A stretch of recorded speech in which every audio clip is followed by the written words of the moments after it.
اعوذ باللہ من الشیطان الرجیم، بسم اللہ الرحمن الرحیم۔ دوستو، بزرگوں، عزیزو، السلام علیکم ورحمۃ اللہ وبرکاتہ۔ آج قبر کے بارے میں ہم بتائیں گے کہ قبر میں گنہگار لوگوں کے ساتھ کیا ہوتا ہے اور نیکوکار لوگوں کے ساتھ قبر کیا سلوک کرتی ہے۔ جو انسان گناہ کا پتلا ہے تو انسان گناہ کر بیٹھتا ہے، اور جو بھی شخص سرسٹ گناہ کر بیٹھتا ہے، اپنے آپ پر ظلم کر بیٹھتا ہے، تو وہ فوری اللہ سے رجوع کرتا ہے اور آئندہ نہ گناہ کرنے کی یقین دہانی کرواتا ہے کہ یا اللہ تو مجھے معاف کر دے، آج کے بعد میں کوئی گناہ نہیں کروں گا۔ سچے دل سے توبہ کر لیتا ہے، 2 رکعت نفل نماز توبہ پڑھ لیتا ہے، تو اللہ کے ساتھ شرک نہیں کرتا، اللہ کی عبادت کرتا ہے، 5 وقت کی نماز با جماعت ادا کرتا ہے، اور مائی باپ کی نافرمانی نہیں کرتا، اور اللہ اور اللہ کے رسول کے احکام کے مطابق زندگی گزارتا ہے، یقیناً اللہ اس شخص کو معاف فرما دیں گے۔ اور جو سچے دل سے توبہ کرتا ہے، اللہ سے رجوع کرتا ہے، اگر توبہ کے بعد وہی کام وہاں سے جب اس نے چھوڑے تھے وہاں سے پھر سٹارٹ ہو جائے تو پھر اس کی کیتی کرتی ساری کھو ہے۔ اگر وہ گناہ کرنے کے بعد توبہ کر لائے اور اس پر ثابت قدم رہے گا تو پھر جو اس کے سابقہ گناہ ہیں وہ سارے اللہ نیکیوں میں بدل دے گا۔ جو نیک لوگ ہوتے ہیں نا، وہ دنیا میں بھی ان کو اللہ سکون دیتا ہے اور مرنے کے بعد بھی ان کو سکون ملتا ہے، یعنی دنیاوی زندگی میں بھی وہ سکون سے گزارتے ہیں اور قبر میں بھی ان کو سکون نصیب ہوتا ہے، کیونکہ وہ اللہ کے حکم کے مطابق زندگی گزارتے ہیں۔ جو بھی شخص اللہ اور اللہ کے رسول کے احکام کے مطابق زندگی گزارتا ہے تو اس کو دنیا میں بھی سکون امن ملتا ہے اور مرنے کے بعد بھی اس کو امن سکون ملتا ہے۔ جو اللہ کی عبادت نہیں کرتا، اللہ اور اللہ کے رسول کے احکام کے مطابق زندگی نہیں گزارتا، وہ دنیا میں بھی بد امنی کا شکار رہتا ہے اور موت کے بعد بھی بد امنی کا شکار رہتا ہے۔ تو جو نیک لوگوں کی موت واقع ہوتی ہے، ان کی موت میں سختی نہیں ہوتی، یعنی کہ اچھے طریقے سے فرشتے ان کی روح قبض کرتے ہیں، تکلیف نہیں دیتے۔ جو اللہ سے شرک نہیں کرتے، نماز 5 وقت کی باجماعت پڑھتے ہیں اور حج کرتے ہیں، عمرہ کرتے ہیں، زکوٰۃ دیتے ہیں، روزے رکھتے ہیں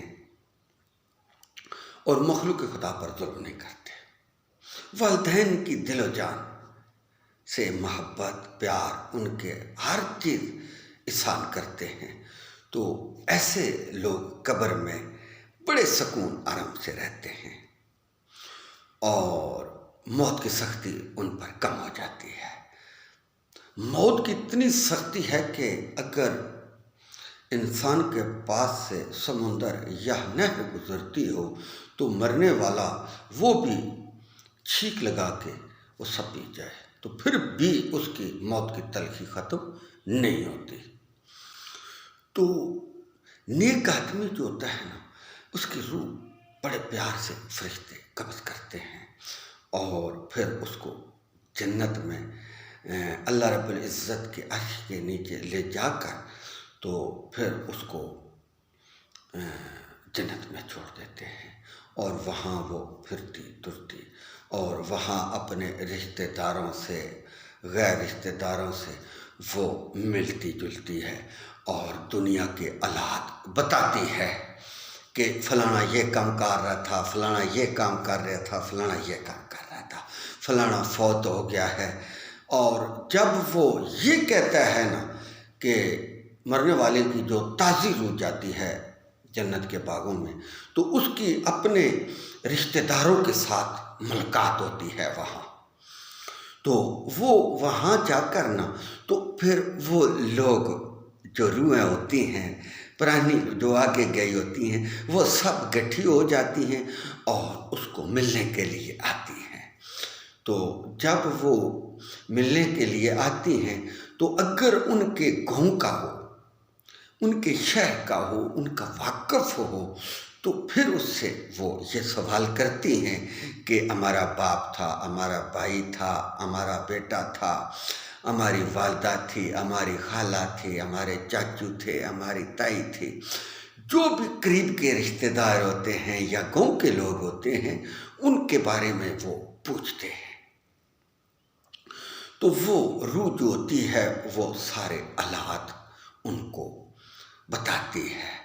تو جب یہ کہتی ہے کہ فلاں آدمی وہ فوت ہو گیا ہے تو جو پہلے روحیں ہوتی ہیں وہ کہتی ہیں کہ وہ جنت میں تو نہیں آیا، وہ ابدیدہ ہو جاتی ہیں اور غم زدہ ہو جاتی ہیں کہ وہ دوزخ میں چلا گیا. انا للہ و انا الیہ راجعون. اللہ تعالیٰ تمام مسلمان بہن بھائیوں کو اس دوزخ کی آگ سے بچائے. اللہم جرنی من النار، اللہم جرنی من النار. یہ دوزخ کی آگ سے انسان کو پناہ مانگنی چاہیے. یہ بہت ہی بری جگہ ہے. جس طرح جنت بہت ہی اچھی جگہ ہے اسی طرح دوزخ بھی بہت بری جگہ ہے. اللہ تعالیٰ تمام مسلمانوں کو جو اس دنیا فانی سے چلے گئے ہیں اللہ ان کو جنت فردوس میں اعلیٰ مقام عطا فرمائے. تو جب وہ کہتی ہے نا کہ فلاں تو فوت ہو گیا ہے تو وہ غم زدہ ہو جاتی ہیں اور روتی ہیں، کہتی ہیں کہ وہ دوزخ میں چلا گیا. اگر جنت میں وہ جاتا تو جس طرح تو جنت میں آ گئی ہے اس طرح وہ بھی آ جاتے. تو کہتے ہیں کہ نیک آدمی جو ہوتا ہے نا وہ اس کو قبر میں جب سلا دیتے ہیں، دفنا دیتے ہیں تو مٹی ڈال دیتے ہیں تو دو فرشتے آتے ہیں جن کا نام ہوتا ہے منکر اور نکیر. کہتے ہیں کہ ان کے بال اتنے لمبے ہوتے ہیں کہ ان کے بال پیروں میں گرتے ہیں اور آنکھیں ان کی ایسے ہوتی ہیں جیسے بجلی چمکتی ہے اور دانت ان کے ایسے ہوتے ہیں جیسے یہ لوہا نہیں ہوتا، یہ پھال وغیرہ اس طرح کے بڑے بڑے دانت ہوتے ہیں. مگر نیک آدمی کے پاس خوش شکل ہو کر آتے ہیں اور برے آدمی کے پاس یہ اپنا ویس بٹا کر آتے ہیں. تو اس سے سوال پوچھتے ہیں تو وہ بتا دیتا ہے. وہ کہتے ہیں کہ ہمیں یہ یقین تھا کہ تو ہمیں جواب دے گا. تو اس کے لیے پہلے دوزخ کی کھڑکی کھولی جاتی ہے تو وہ اس سے پناہ مانگتا ہے. پھر جنت کی کھڑکی کھولی جاتی ہے تو کہتے ہیں کہ یہ تو قیامت تک قبر میں سکون فرما، تو سو جاتا ہے. تو جب برے آدمی کی روح فرشتے قبض کرتے ہیں تو اس کے ہوش اڑ جاتے ہیں، اس کے ہوش اڑ جاتے ہیں کہ اتنی ڈرونی شکل فرشتے اختیار کرتے ہیں. ملک الموت جو ہے ان کے 4 منہ ہیں، ان کے 4 منہ ہیں. تو جس قسم کی آدمی ہو اسی قسم کا وہ روپ اختیار کر لیتے ہیں. تو بعض دیکھا نا کہ جب فرشتے اس کو نظر آنا شروع ہو جاتے تو کبھی دائیں کرتا ہے، کبھی بائیں کرتا ہے، کبھی سیدھا، کبھی ادھر. تو سب سے پہلے جو موت کا اثر ہوتا ہے وہ زبان پر ہوتا ہے. انسان کی زبان بند کر دی جاتی ہے. اگر انسان کی زبان بند نہ ہو تو وہ ایسی چیخو پکار کرے اور ایسے ایسے واقعہ بیان کرے کہ پھر دوسرے لوگ جو ہیں خوف سے بھاگ جائیں یا فوت ہو جائیں۔ تو اس لیے اس کی زبان پر اثر پڑتا ہے۔ تو پھر فرشتے جو ہے نا اس کی روح کھینچ کے باہر نکالتے ہیں، بڑی تکلیف دیتے ہیں، بڑی تکلیف دیتے ہیں۔ تو وہ خوف زدہ پریشان ہو جاتا ہے، کیونکہ اس کو اپنی کیتیاں نظر آ جاتی ہیں، جو دنیا میں کرتا رہا وہ سب کچھ اس کو نظر آ جاتا ہے۔ پچھتاتا بہت ہے، مگر اس وقت کیا کرے؟ آج دیکھیں کہ ہم زندہ ہیں تو ہمیں موت کی تیاری کرنی چاہیے۔ بہترین طریقہ ہے 5 وقت کی نماز، اللہ کی عبادت، اللہ کا ذکر، اللہ اور اللہ کے رسول کے احکام کے مطابق زندگی گزارنا۔ تو مائی باپ کی خدمت کرنا، رشتہ داروں کے ساتھ اچھا سلوک کرنا، مخلوق خدا پر احسان کرنا، آج زبان سے کسی کو تکلیف نہ دینی، یہ وہ چیزیں ہیں۔ صدقہ خیرات دینا، یہ وہ چیزیں ہیں جو انسان کو جنت میں لے جاتی ہیں۔ اچھا اخلاق اپنانا، بد فعلی سے، جوا شراب سے پرہیز کرنا، یعنی کہ برائی کے کاموں سے بالکل کنارہ کشی کرنا، نیکی کے کاموں میں بڑھ چڑھ کر حصہ لینا۔ تو وہ بڑا خوفزدہ ہو جاتا ہے، تو پھر کر کچھ نہیں سکتا۔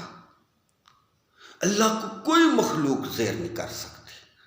اللہ زبردست حکمت والا ہے، اللہ طاقت والا ہے، اللہ قادر ہے، اللہ کریم ہے، اللہ غفور ہے، اللہ رحیم ہے۔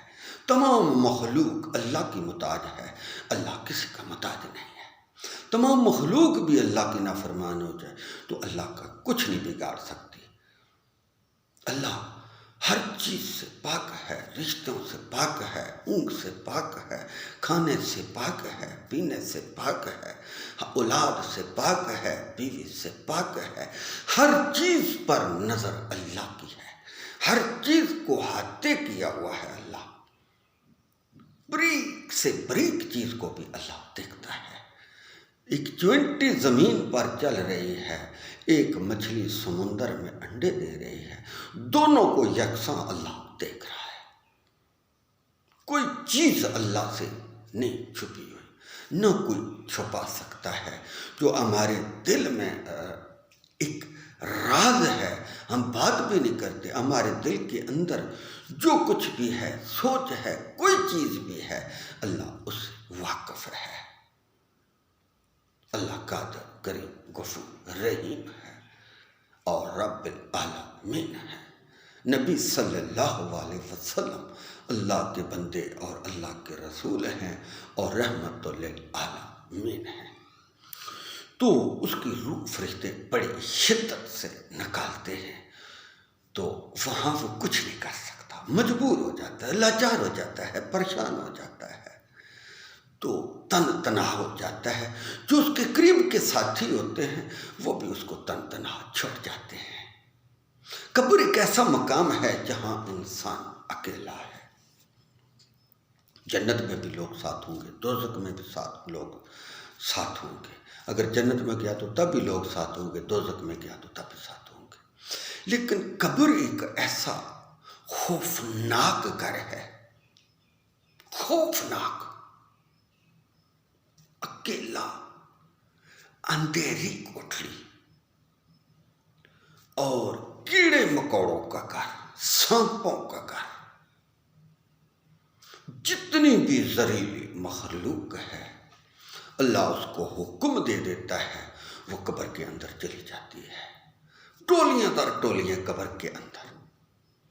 تو خوفزدہ ہو جاتا ہے، تو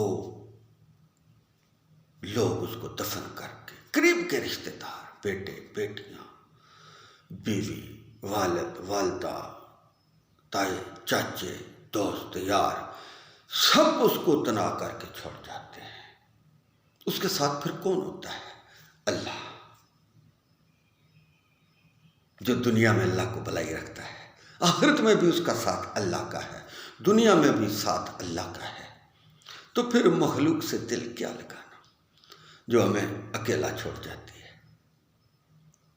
اب یقین مارے کہ آپ کسی چیز میں دنیا میں پھنس کے، اگر تم مالدار ہو تو لوگ آگے پیچھے ساتھ ہو جاتے ہیں اور پیسے دے دعا کے انسان جان چھڑا لیتا ہے، تو قبر کے اندر اکیلا ہے، اگر پوری مخلوق بھی چاہے تو اس کا عذاب ہلکا نہیں کر سکتی، بشرطے کہ دعا کرے اگر اس کے لیے، تو اگر اس قوم کے تمام لوگ اس شخص کے لیے دعا کرے کہ یا اللہ یہ اچھا تھا، گواہی دیں، تو دعا اس کے لیے کرے تو اللہ تعالیٰ پھر بھی اس کو معاف کر دے گا، اگر مخلوق اس کی گواہی دے تو۔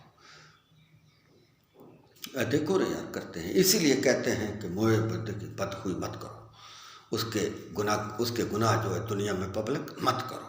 ہمارے دیکھیں کئی بھائی جو ہے نا گناہ ان لوگوں کے اچھالتے رہتے ہیں، تو جو دنیا میں کسی کے عیبوں پر پردہ ڈالے گا، قیامت والے دن اللہ اس کے عیبوں پر پردہ ڈالے گا، تو بھائی جان کیسٹ زیادہ لمبی ہو جائے گی۔ انشاءاللہ اگلی قسط میں ہم آپ کو یہ تمام حالات واقعات قبر کے ضرور بتائیں گے انشاءاللہ تعالی۔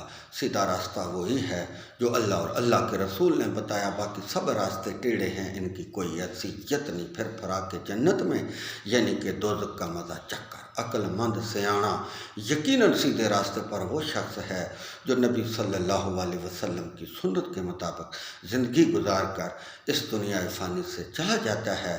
وآخر دعوانا ان الحمد للہ رب العالمین۔